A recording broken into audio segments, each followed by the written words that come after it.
grilled or baked scallops. Tara, gawa tayo nito! Hello mga ka-gravity! Ketal?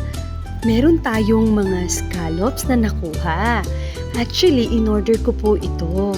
So, mura pala ng mga scallops dito, no? Lalo na pag sobrang dami nila. So, ayan. Siyempre, first of all, lilinisin natin yan. Kasi sa sobrang dami pa naman ng putik or mga buhangin na nakadikit dyan sa shells nila. So, syempre ito kinuha galing sa ilalim ng dagat. Usually, kinukuha nila ito pag yung low tide. At iluluto natin siya sa ating grill. Ayan, ito ang next grill. So, itong next grill ay talagang nagagamit ko talaga siya, no? Ito kasi is galing sa daddy ko.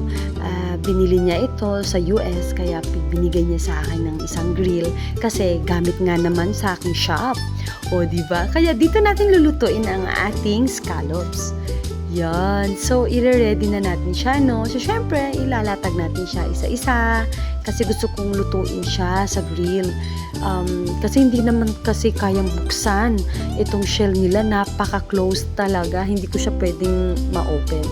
So, habang niluluto natin yung shells, naghanda rin ako ng Eden Melt Cheese, Baker Best Butter, Angel Cream, of course, garlic. So, isa yan sa mga sangkap na gagamitin ko.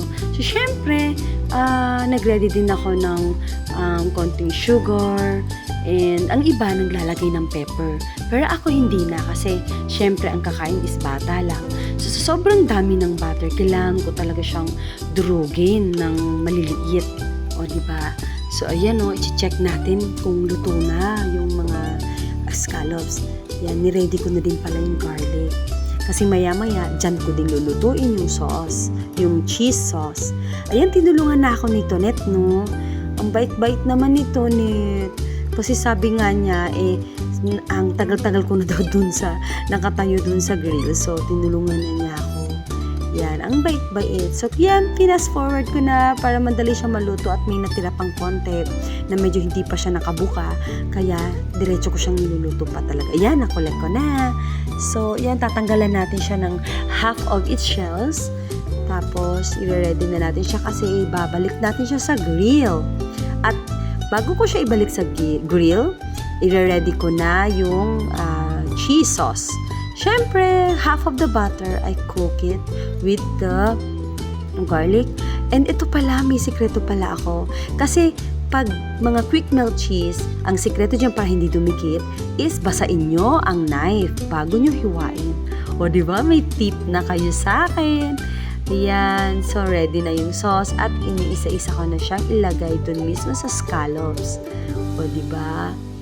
O, yan. Siyempre, pag kumulo na, saka natin siya kukunin. So, ibig sabihin, lutong-luto na siya.